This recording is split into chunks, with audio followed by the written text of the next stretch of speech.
سڵاوتان لە ببینیرانی 964 من توانانەقیم لە درێژەی و بەرنامە تایبەت و ڕووماڵانەی کە لەسەر شەڕی نێوان ئەمریکا ئیسرائیل لەگەڵ ئێراندا بەردەوامیمان هەیە. ئەم شەویش بە کۆمەڵێک شرۆڤەکاری سەربازی لەگەڵتان دەبین. دیارە سات بە سات، یعنی من ڕۆژانە دوو جار ئەم بەرنامەیە لەگەڵ کاکەقی سەلام دەکەم لە نێوان ئەو چەند کاتژمێرەی کە دەوەستی دنیای پەرەسەندن و گۆڕانکاری ڕوودات، لە هەڵدانی موشک، لە دەرکەوتنی جۆری موشکی نوێەوە، لە جۆری فڕۆکەی نوێەوە، لەوەی کە چۆن زیرەکی دەستکرد بۆ گرتنە ئامانجی هەدەفەکان لە ئێران لەلایەن ئەمریکاوە بەکاردێنرێت و گرتنە ئامانجی سەرکردە سەربازەکان بەکاردێنرێت و هەروەها ئەوەی کە شوێنی هەڵدانی موشک و درۆن و فڕۆکەکان ئەوەی کە لە وڵاتانی خەلیج چۆن دەکرێنە ئامانج و لەکوێوە هەڵدەدرێن سات بە سات گۆڕانکاری و زانیاری نوێ دێتە ئاراوە. من هەوڵ دەدەم لەگەڵ کاکەقی سەلام مەسەد ڕاوێژکاری 964 بۆ کاروباری سەربازی هەمووی بە وردی باسکەین. جەناب یاقیت بەخێر بیتەوە. سپاس دەکەم. لە دوایین پەرەسەندنەکانی ئەم چەند کاتژمێرەی پێشوودا، ینی ئەوە دەرکەوتووە هەم ئیسرائیل هەم سعودیا دەڵێن لە عێراقەوە هێرشمان کراوەتە سەر. ئێمە دەزانین بە تایبەت ئەم چەند ڕۆژە دوای بەربانگ بە درۆن هێرشێک دێتە سەر هەولێری پایتەختی هەرێمی کوردستان. بەڵام ڕێی تێچێت کە لە عێراقەوە درۆن بگاتە ئیسرائیل و سعودیا؟ بەڵێ ڕێتیچێتە ناگاتن. ئەو درۆنانە هەر درۆنی ئێرانە. تۆ ئێستاش بزانە سنووری عێراق و ئێران، ینی لە ناوەندی عێراقەوە بەرە و باشوورەوە کراوەیە هاتوچوو هەیە لە بینیانە، ینی پەڕێنەوە بۆ یار ئەفسەر ئێرانیەکان ڕاوێژکارەکان لەگەڵ چەکدارانی بڵین لایەنگری ئێران لە عێراقە ئەوانن. بەڵێ هەتاکو پایتەختی هەرێمی کوردستان هەولێری خۆشەویست ئەوان بەکاری دێنن، جگە لە ئێران ئەوانیش بەکاری دێن واتوانێت لە عێراقەوە بگاتە ئیسرائیل. زۆر ئەتیادیە و شتە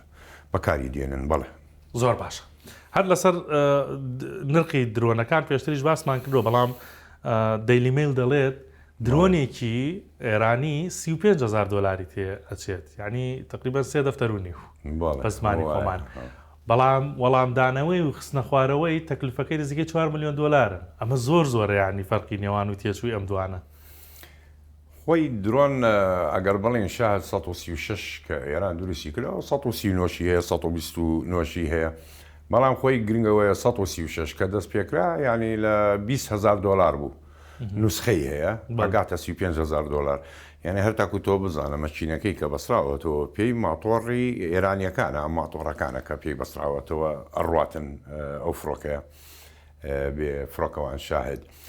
بەڵێ ئەوەنی تێچێتن بەرز لایەن منزوماتی پاتریۆتەوە، یعنی ئەو موشەکانەی زۆر گرانە.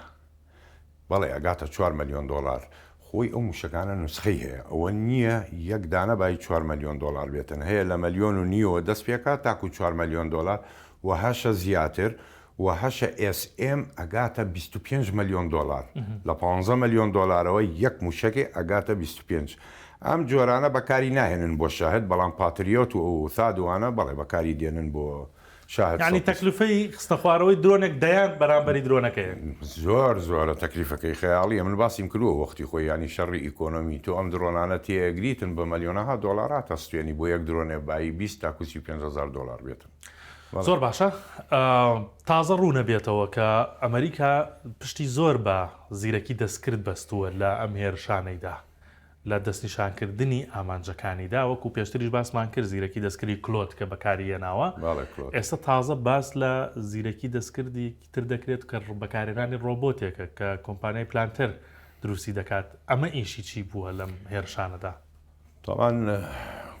کۆمپانیای پلانتەر ئەم زیرەکی دەستکردەی کە کردویەتی ڕاستی لەنەوە ئەمریکاش کێشەی لەسەر هەیە، چونکە ئیتر تۆ مەجال نادەی بە جەنێڕاڵ و ئەوانە دابنشێتن ئەم پلانانە دابنێتن، خۆی هەر ڕۆبۆتەکە خۆی دایانێ بۆت. تامان دیقەی کۆمپانیای پلانتەر چییە جیاوازی لەگەڵ کلااودا؟ ئەوەیە دیقەی زیاتر تەداتێتن. ئەگە هەتا کۆچێتە ناو کامێرەی شەقامەکانەوە، ینی پاسەوانەکانە بینێ سە تۆ حیمایەت هەبێتن، خۆت بزری خۆت شاردووەتەوە، بەڵام ئەوە توانێت لە شەقامەکانە کە هاکێکە چێتە ناو کامیرەکانەوە ببینێ بە کوێیە ئەجوولێتەوە. پلانتەر ئامەیە کە شوێنەکەت بۆ تەرخانەکە لە کوێیت و لە هەمان کاتیشە جیاوازەکەی چیە لەگەڵ کلااودا ئەوەت پێڵێ کە ئەو بینایە بە چ جۆرە موشەکێک لێ بدرێتن، ینی قووەتی بیناکە چەندێکە چ جۆرە مۆشەکێکی لێ بدەیت بۆ ئەوی لە ناوی بدەیتن. ئەمەیە طبعاان پێتشم وت خلافێکی زۆری لەسەرایە چونکە ئیتر دەوری بەشەر نامێنێتن لەم ناوەڕاستە زیرەکی دەستکرد خۆی هەموو شتێ تەرخانەکە هەموو شتێ پێشانەدات. زۆر باشە ئەم چەند ڕۆژە زۆر گوێمان لە موشک و جۆرەکانی دەبێت ینی شەڕی موشک بوو بە زۆری موشکی بالیستی و کروس حەزەکەم وڵا بە وردی بۆم باسکەی کە جیاوازی نێوانە موشکانە چییە بالیستی و کروز و هەردەوەیەکی کە خۆی ئێستا ئەگەر بڵێن سێ جۆر مۆشک با باسکەینەوە دوان ینی بالیستی و های هین تۆماهۆکە ئەم جۆرە ئەمە کە ئێران هەیەی سۆمار موشکی بالیستی یەک یا بە سوتەمەنی ڕق یان شل جیاوازی نییە بەکاردێتن کە تێگرێ مەساری هەیە ڕێی هەیە بەرزە بێتەوە لە هەوا دەرەچێ لە 20 کیلومتر دەرەچێ ئەگاتە 35 هەیە ئەگاتە 40 کیلومتر بەرزی لە هەوا کە دەرچوو مەسارێ وەرەگرێ قەوسیە وەرەگرێ ئەنجا دابەزێ بەڵام لە ئاسمان چییە پارچەکانی هەمووی لێکەوێ ئێمە کە کۆنە یانوت بۆیلەرە کەوتووە موشکی ئێرانی نەخێر ئەوە پارچەی سوتەمەنیەکەتی تەواو پێویستی پێ نامێنێ لە کۆتایە چیەمێنێ بەس سرە تەقینەوەکە ئەمێنێتن ئەویش لە مەترێ مەتر و نیوە زیاتر نابێتن بڵین وەکو موشکی قاسم کە ئێران هەیەی 500 کیلۆ سەرەکەی تەقینەوەی ئیتر مەسار وەرەگرێتن قەوز دێتە خوارەوە بەهۆی کێشی زەوی سرعەتی زۆر بەرزەبێتن تاکو لە هەدەفی خۆیەداتن دووە موشکتەوە هەتە پێوترێ هایپەرسۆنیک طبعاان بووبوورە ئەمە کە دابەزین جار وایە سرعەتی ئەگاتە 12-13 کیلومتر لە ساعتێکە جگەلەوە تۆ هایپەرسۆنیکت هەیە هایپەرسۆنیک کە تێگری بە سوتەمەنی ڕق کارەکاتن دەرناچێ لە غیلافی لە هەوایە دەرناچێت لە 20 کیلومتر بەرز نابێتەوە ئەمێنێ لە ناو غیلافی جەوی لە ناو هەوایە لە مستەوای فڕۆکەیە ئابێتن دێتە خوارەوە عینی بەو شێوازە بە سرعەتێکی زۆری هەیە گرتنەوەی زۆر زەحمەتە لەلایەن هێزی بەرگری ئاسمانەوە لەبەرەوە سرعەتەیە گاتە نێزیکی 17,000 کیلومتر لە سەعاتێکە سرعەتی ناگیرێتەوە تاکوەگاتە هەدەفی خۆی سێمەکەی ئەمەی کە پێڵێن باڵدار ینی مجەنەح موشکی زیرەک ئەمانە نەوی ئەفرێتن بەرز نافرێتن نزمە دائیمەن لە بەرزینەوە تاکو 100 متر لەو جیاوازە ئەفرێتن سرعەتی نییە لە دەوری 960 کیلومتر لە ساعتێکە هایپەرسۆنیک نیانی ناتوانێت لە دەنگ سەریەتر بڕوە بەڵام زۆر زیرەکە ئەتوانی کۆنتترۆلی بکەیت ئەتوانی بیسوڕێنیتەوە ئەتوانی هەدەفەکەی بگۆڕیتن خۆی لە ئادا لە شاخ لە ئامودی کارەبابێ لە هەر شتێ بێتن خۆی لە ئاداتن و مەساری خۆی وەرەگرێت تاکو ئەگاتە هەدەفی خۆی ئەمە موشەکەکەی سێمەکە پێڵین کاتە ئێستا ئێران گەیشتۆتە چی ئاستێک لە موشەکانە و تاکوێ دەڕات موشەکەکەی هەرە بەهێزەکەی ئێستا ئێمە کەوتمان ئەم قاسمی هەیە دولفیقاری هەیە مەسەڵەن سجیلی هەیە ئەم موشەکانە هایپەرسۆنیک و بالیستیە ئاخر موشکی ئێران ئێستاکە لە مەدای 3000 کیلومترە یعنی بڵێن کوێ توانێ بپڕێت ئەوگاتە قوبرس ئەگاتە گریکە کاتە یۆنان بیەوێتن یعنی ئەگاتە قاهێرە ئەتەوێتن ئەو ناو زیاتری موشەکەی هەیە هەیەی حالیان هەیەی ئەو موشەکانی هەیە بەڵێ 3000 کیلومتر ڕوا ینی موشکی قاسم 1800 کیلومتر ڕوا کە بالیستیە وەکو باسمان کرد دەرەچێتن لە بۆشایی ئاسمانە ئەوەی کە ئەمریکا مەسەڵەن دەیڵێت کە ئەگەر فریای خۆمان نەکەوین حتا دۆناڵد ترەمپیش ینی دەیوت ئەگەر فریای خۆمان نەکەوین ئێران موشکی وا دروست دەکات دەگاتە ئەمریکا ڕێیتەیە چێمە ئێرانەوە دروستکات بەڵێ بەو شێوازە بڕوا لە موشک دروستکردن ئەم هەموو مۆدێلانە بێنێتن و ئەم هەموو نسخەیە بێنێتن وەکو شەهاب 1 و 2 3 بە هاوکاری چین ئەتوانێ موشک دروست بکاتن کە بگاتە 10,000 کیلومتر بگاتە ئەمریکا بەڵام ئێستا کاتی ماوە ئێستا شەوە شەڕ دەستی پێکرد تازە ناتوانێت ئەو بەرنامەیە جێبەجێ بکاتن بەڵام بمابایە بۆ ماوەی 5-6 ساڵی داهاتوو بۆی هەبوو بگەیشتایەتە ئەو مستەوایە ئەوەی دروست بکردایە کەواتە پرسیاری ئەوت لە یەکەم کە لە جیهاندا لە نێو وڵاتە زلێزانەدا ئێستا بەهێزترین موشک و ئەوەی کە دوورترین مەودا دەبڕێت هیکێیە و چەند دەبڕێت خۆی وڵاتانی ئەمانەی لە پێشەوەن هەمووی بڵین ئەمریکا رووسیا چین اینجا بەدوایان بەریتانیا و فەڕەنسا و ئەو وڵاتانە دێتن موشکەیە 12,000 کیلومتر ڕاتوانی لە ناوەڕاستی رووسیاوە لە سیبیریاوە تێی بگری بگاتە واشنگتن و ئەویش لە عینی جۆر لە توانێت لە واشنگتنەوە لەوێت تێی بگرێ بگاتە ناوەڕاستی ینی نیوەی زەوی ئەبڕێتن ئەو موشکانە یەکشت سەیرە بەلامەوە و بەلای هەندێک لە میدیای جیهانیشەوە یعنی ئەم دوو لایەنە کە شەڕەکەن ئیسرائیل و ئێران دەستیان لە هیچ نەپاراستووە بەڕاستی بەڵام تاوەکو ئێسا ینی بنکە ئەتۆمیەکانی بوشەهر لە ئێران و دەیمونە لە ئیسرائیل هەر هیچ نزیکیان نەبوونەتەوە هیچ ناگرنە یەکتری بۆ ئەم دوو شوێنە ئەمە سڕەکەی لە چیدایە تۆ ئەڵەی دەیمونە لەگەڵ بوشەهر ئەمە پێوترێ مەفاعل باش نەتانز فۆردۆ ئەوانە پێوترێ منشەئە جیاوازی هەیە لە نێوان منشەئە و مەفاعلی نەوەوی ئۆتۆمی چییە جیاوازێک مەفاعل کە بتەقێتەوە تیشک بڵاوەکاتەوە تیشکێکی زۆر بڵاوەکاتەوە ئەگەر هەربێتەوە بیرمان بۆ گەڕێنەوە کۆن لە کاتی یەشەتی سۆڤێت لە ناو ئۆکرانیا لە سنووری بێلاڕۆسیا چۆرنۆبیل کە ئێستا شەو ناوچەیە هەمووی تشکیلیە کە تەقیەوە چەندێکە دووەم ئەگەر بگەڕێنەوە بۆ تسونامی یابین فۆکۆشیما یابان کە بوو فۆکۆشیما ئەو تشکەی کە لەوێ بڵاو بووە ئەگەر تۆ لە دەیمونە بدەیت لە ئیسرائیل هەرچەنە دەیمونە زۆر خەتەرە دەیمونە زۆر کۆنە ینی مەفاعلێکی پەنجاکانە لە ساڵی پەنجاکانە لێ بدرێتن و تشک بڵاو بێتەوە لە ناوچەیە ئیسرائیل نامێنێ سینا ئەگرێتەوە ئوردن هەمووی ئەگرێتەوە سووریا ئەگرێت پارچەیەکی سعودیەوە بۆی هەیە بگاتە عێراقیش ئەگەر لە بوو شەهریش بدەن بتەقێتەوە خۆی ئاسانترین کە لێدا بەس ساردکردنەوەی ڕابوەستێ خۆی ئۆتۆماتیکەتوێتەوە و تەقێتەوە ینی کارەبای لێ نابە بڕێ بڵین عملی تەبریت ساردکردنەوەی نابێ لێ ببڕێتن بە هیچ جۆرێکی لێ بدرێ ئەوە تێک بچێ کۆتاییە بێ بوو شەهر سعودیا گرێتەوە کوێتە گرێتەوە تاکو شاری ناسریە عێراق ناو ئێرانە گرێتەوە خەلیج هەمووی ئەگرێتەوە قەتارە بەحرێنە مە کەس ناوێرە خۆی لێ بدات تۆ کاراساتێکی ژیانی دروستەکەی ئەمە لێ بدرێتن هەردوو لا دەسە پارێزن لەم شوێنە و ناوێرن لێ بدەن نەخێر باش سەبارەت دیسانەوە بەکردنەوە ئامانجی کۆمەڵە شوێنی گرنگی ئێران لەگەڵ سەرکردەی ئێرانە ئەم ئێوارە دیسانەوە ئەنجومەنی ینی بارگای ئەنجومەنی شارەزایانی ئێران کە بارگایەکی هەرە گرنگی ئێستا ئێرانە لەگەڵ وەزیرە بەرگری تازەکەی کە تازە دوایەم شەڕە هەڵبژێردراوە و دانرایەوە لە بری کرانە ئامانج وەزیری بەرگریەکە گیانی لەدەستا کوژرا باشە بۆچی ئەمانە ینی دوای ئەوە هەموو سەرکردەیە کوژرا ڕابەر کوژرا ڕێو شوێنێکی وا ناگرنە بەر کە شوێنەکەیان ئاشکرا نەبێت دەتوانن ئەمە بکەن؟ لەم کاتەیان ناتوانن ئەوە بکەن تۆ بزانە ئێستا وڵاتێک ئێستا ئێران لێدراوە قیادەی هەمووی لێدراوە نەماوە باشە پەیوەندی چۆن بە یەکتری واکەی تۆ فڕۆکەی ئەمریکیت هەیە لە ئاسمانە دەنگەکان وەرەگرێتن اتصالات وەرەگرێتن مۆبایل ئەگرێتن لاسلکی ئەمانە بێتن هەمووی ئەگرێتن واتە تۆ چۆن پەیوەندیەکەی بە قیادەکانی ترەوە بڕیار بدەیت لەبەرەوە بێ بجوولەیتەوە هەروەکو باسیمان کرد زیرەکی دەست کرد ئەگەر خۆشی نەجوولێتەوە شخصێتر بجوولێتەوە هەر شوێنەکەی دۆزێتەوە لەم کاتەیە مەجبورە خۆی حرەکەت بگاتە شوێنێ بۆی فەرمان بدات چیەکەین چۆن پلان دامەزرێنین لەبەرەوە زۆر ئاسانە بدۆزرێنەوە و لێ بدرێن ئەگەر لە شوێنی خۆشیان دابنشن فەرمان نییە نازانڕ چیەکەن هەر ئەفسەرە سەر بەخۆی ئیشەکاتن باشە هەر سەبارەت بەوە ینی وەکو تەکمیلێ و پرسیارم ینی پرسیاری گرنگ لەسەر فەرماندەیەکی هەر دیاری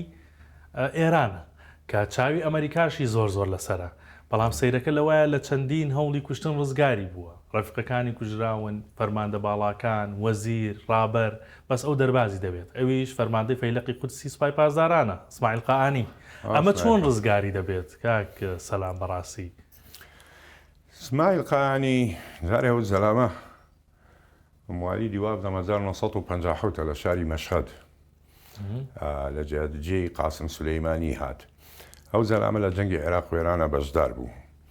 خبرەیەکی عسکەری مەیدانی زۆری پەیدا کرد ئەو زەلامە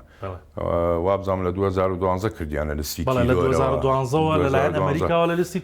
لستی تیرۆرایە ڕاستەکەی ئەو زەلامە لە زۆر شۆنیش نەجاتی بوو ینی لە سووریا لە لێدانی سەفارەی ئێران لە سووریا کە ئیسرائیل لێدا نەجاتی بووە لە زۆر شۆن کە لێدراوە نەجاتی بووە لە ناو عێراقیشە جێگری قاسم سلەیمانی و فەیلقی قودسی وەرگرت ئەو زەلامەنی هێنی زۆر لەسەرایە ینی چەندجا وتیان کوژرا دوایەوە دەرکەوتەوە لە ناو شەقامەکان لە تەهران مەسەڵەن لە تەلڤیزیۆن دەرکەوتەوە لە بازە شوێنێکە و زۆر دیعایەشی لەسەر دەرچووتیان سیخوڕی ئێرانە بوو بوورە ئیسرائیلە و ئەو جۆرەستانە بەڵام ڕواناکەمە و جۆرەستانە هەبێتن ئەو زەلامە شانسێکی ئاجایبی هەیە کاتوانێ خۆی بپارێزێ بۆ شێوازە و ینی بەشێکی شانسا و بەشێکی خۆی پاراستنە و شارەزایی خۆیەتی بەڵێ چەندە شارەزابیتن بتانی جێی خۆت کەشف نەکەیتن لەم جۆرە ئیشانەیە نابێت سیقەت بە خۆتی شەبێت بەڵێ یعنی کە حرەکەتەکەی چونکە ئەیە هەر حرەکەتی بکەی پێی بزانرێت تۆ کۆتاییتە ئەو زەلامە بۆ شێوازە جوولێتەوە. بەس وڵای کاک سەلام لەو سەردەمەدا ینی بەهۆی پێشکەوتنی ڕۆکێتەکانەوە شوێنی پارێزراو نەماوەتەوە ئەوە تا مەسەلەن ئەچنە قوڵایی عەرزەوە کۆبوونەوەکەن یا ئەو ڕۆکێتانە بێوێتە چێتە قوڵای و عەرزەوە سڕی ئەم ڕۆکێتانە حەزەکەم باسی ئەوم بۆ بکەی یعنی سیفەتی ئەم ڕۆکێتانە چیە دەچنە ناقی عەرزەوە و کەسانە بە ئامانجەگرن و لە ناویان دەبن. شتێکە تۆ جێدان قووەتی هەیە سە بۆ نمونە من و تۆ لە من بە قووەتری تەختەیە بێنە پێتەڵم لێیدا تۆ ئیشکێنی ڕنگ بێ من ناتوانم بیشکێنم قووەتی لێدانەکەی چەند مێگاتەنە کە تۆ لێ دەیت شەکیان دروست کردووە لە جۆری GBU 31 ئەمانە تاکو 40 مەتر زەوی قولی وێرانەکاتن ینی تکنۆلۆژیای قووەتی لێدانەکەیەتی وە جۆری تەقینەوەکانیەتی ئەم جۆرە بۆمبانەشتەنها لە رووسیا و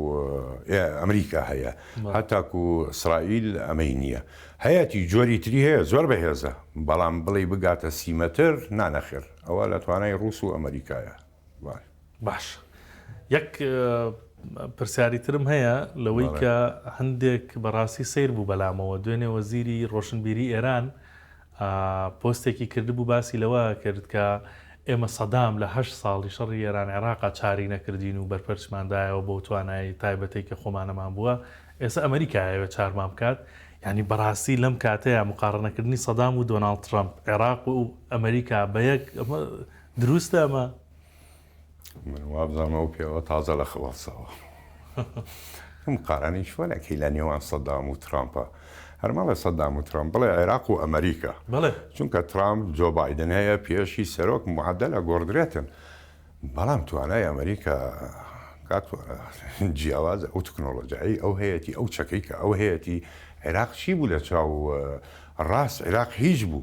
یعنی ئەمریکا هاوکاری عێراقی کرد بەڵام لەبیری نەچێت جەنابی کە ئەمریکا و ئیسرائیل هاوکاری خۆشیان کرد ینی ئێرانگەیت کە باسیمان کردووە هاوکاری هەردوو لای کرد هەر ساڵ شەڕی خایاند ئەمریکانەیە هێشتە تۆ بڕوخینە ئەو بڕوخێتن هەردوو لا معادلەیە کرد موازنەیە کرد چەکەکان هەمووی سرف کرا چی هەبوو لە مەخزەنە کۆنە و بێکەڵک و بۆ فرێدان هەمووی بە پارە بەس عێراق و ئێرانە فرۆشرا و بەکاریان هێنا عێراق یاری نەوەک عێراق هەردوو 22 وڵاتە عارەبەکە بەقەد ئەمریکا نابن کاکە ئیمکانیاتیان ینی مقارنەیەکی سێ لە تواڵی سەدام حوسێن و ترامپ ئەو شتە هەر نییە ئەو پیاوە خەوی لێکەوتۆ تازە هەساوە زۆر باشە وەکو دوا پرسیار حەزەکەم لێت بکەم پرسیارێکی زۆرمان بۆ هاتووە لەوەی کە ئێستا جەناب تەزانی کە ئەم پاشماوەی ئەم تەقەمەنیانەی لە ئاسمانە دەکەوێتە خوارەوە بە تایبەت لە هەرێمی کوردستان یەکسەر هاوڵاتیان تەسویری دەکەن و دەینێرن بەڵام هەرێکە قسەیەک دەکات کە پارچە ئاسنێکیان بینی مەسەلەن دەڵێن ئەمە پارچەی درۆنە ئەمە پارچەی فڕۆکەی ئەمە پارچەی موشەکە یعنی ئەمانە هەر بەڕاستی وایە یا ئەمە چین دەکەونە خوارەوە بە زۆری هەیە پارچەی موشک هەیە ئەکەوێتە خوارەوە بەڵامەوە ناتەقێتەوە وەکو بە جانابتم وتەوە پارچەی موشکی بالستیە بەڵام لە هەمان کاتە من ئەمڕۆ برادران وێنەیەکیان پێم پێشاندا وتیان ئەمە موشەکە کەوتۆتە خوارەوە کە سەیریم کرد کاکەوە موشک نیەوە درۆپتانکە درۆپتانکە و تانشی سوتەمەنی زیاد فڕۆکە هەڵیەگرێت لە بن باڵی 400 لیتریتیا بێ یان 300 لیتریتیا بێ بەکاری دێنێ بۆی بگاتە ئەو شوێنی کە ئەوێ گەر مەسافەکەی دوور بێت ئەگەر بەبیتە لە 12 ڕۆژەیە باسی فڕۆکەیەکی F-15 ئیسرائیلیم کرد کە درۆپتانکەکەی نەیتوانی سوتەمەنی لێوەربگرێ و خەریک بوو بکەوێتە خوارەوە نەشایتوانی فڕێ بدا تاکو چارەسەریان کرد فڕۆکە گەیی پێی و سوتەمەنی داپێی ئەمەی کە فرێدا فڕۆکەی ئەمریکی و ئیسرائیلی فرێدن کە بۆش بوو فرێدن نرخی نییە قیمەتی نییە بە هەزارەها توانن بگۆڕن ڕۆژانە ئەوەی ئەو وێنەیەم بینی کاکەوە درۆپتانکە ئەوە نەتەقینەوە نێنە تانشیەکە 300 تاکو 400 لتر سوتەمەنی هەڵەگرێتن ئەگەر سەیری بکەی هەتا کوشۆنی قولابەکانی دیارە لە بن باڵ فڕۆکەکە کە هەڵەواسرێت تەرەقەیە تەقێنێ و فرێداتە خوارەوە بۆی فڕۆکەکەی سووک بێتن و سوتەمەنی زیاد بەکار نەهێنێ ئیتر یاوا تا مەترسی هەبێ موشکی بۆ بێ لە عەرزەوە بزانێ قفڵەکرێتە سەری یان فڕۆکەیە تری بۆ بێنێ هەموو فڕۆکەوانێ پڕیش بێتن فرێدا چونکە بۆەوە شەڕی پێ ناکرێتن سوتەمەنیەکەی گایەنەتە مەسافەیە فرێدا دوایەوە کاری خۆیەکە ئەوانە هەمووی موشک نییە کە کەوێتە خوارەوە ئەو وێنەی بینیم نەخێتون کاکەوە درۆپتانکە بەڵ سپاس دەکەم سپاس بۆ عقی سەلامەتی باشکاری 1964 بە کاروباری سەربازی سپاس بۆ بینەریەوەی چاوتان لەسەر 1964 بێت بە درێژاییشە و تاوەکو بەرەبەیانیش ڕووماڵی ئەم شەڕە و دوایین زانیارەکان بۆ ئێوە دەگوازرێتەوە شەوێکی شات.